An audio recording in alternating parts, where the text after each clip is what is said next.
When you store your RV outside for extended periods of time, the exterior starts to show signs of wear caused by the constant exposure to the elements. Ozone in the air and UV rays from the sun start taking its toll. Ozone causes the paint to fade and makes products like rubber and vinyl dry out, crack, and start to deteriorate. The UV rays from the sun make this aging process happen quicker. Let's look at what we can do to protect the RV's exterior while in storage. Clean the roof. Exercise caution when you are on the RV roof. A fall can result in serious injury or death. RV manufacturers use different materials to construct RV roofs. Consult your RV owner's manual for the type of roofing material used and for the type of soap or detergent required to clean the RV roof. Keeping debris such as leaves, tree sap, and branches off of the roof helps extend the life of the roofing material.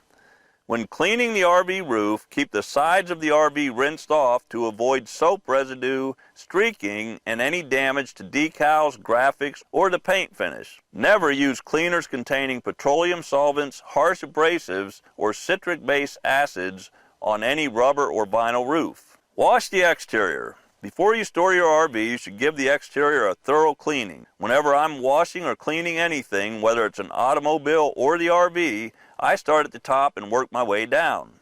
Do not use harsh or abrasive cleaners on the exterior of the RV. When washing the RV, avoid spraying water directly into any of the appliance vents. Inspect all sealants. When you are cleaning the RV's exterior, inspect all seams and sealants for any cracks or openings that would allow water to penetrate the surface.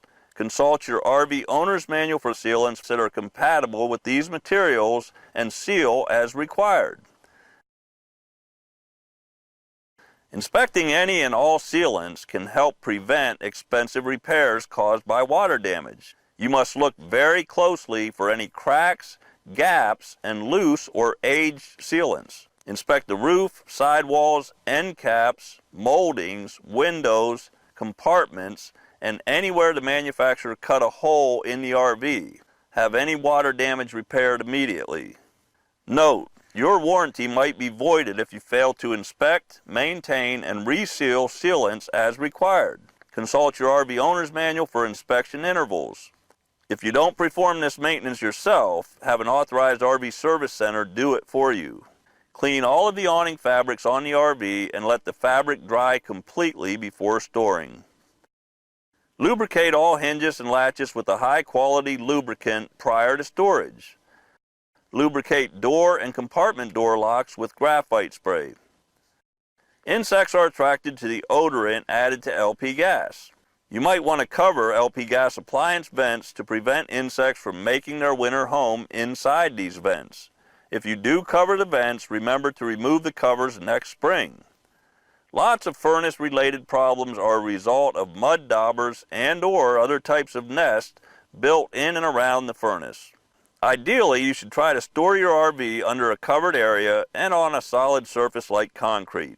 If that is not possible, avoid parking under trees and in tall grass, fields, or wooded areas. If the RV won't be parked under some type of covered shelter, you may want to invest in an RV cover. Covering your RV can be a logical and cost-effective way to protect your investment. If you decide to purchase and use an RV cover, make sure the cover is made of a breathable material. It should protect the RV against the sun's damaging UV rays. It needs to be water resistant, and check to see what the manufacturer's warranty is on the cover. Protecting your RV from the harsh elements can add years of life to the RV. If you'd like to learn more about winterizing and storing your RV, take a minute to visit www.rvonlinetraining.com. Happy camping.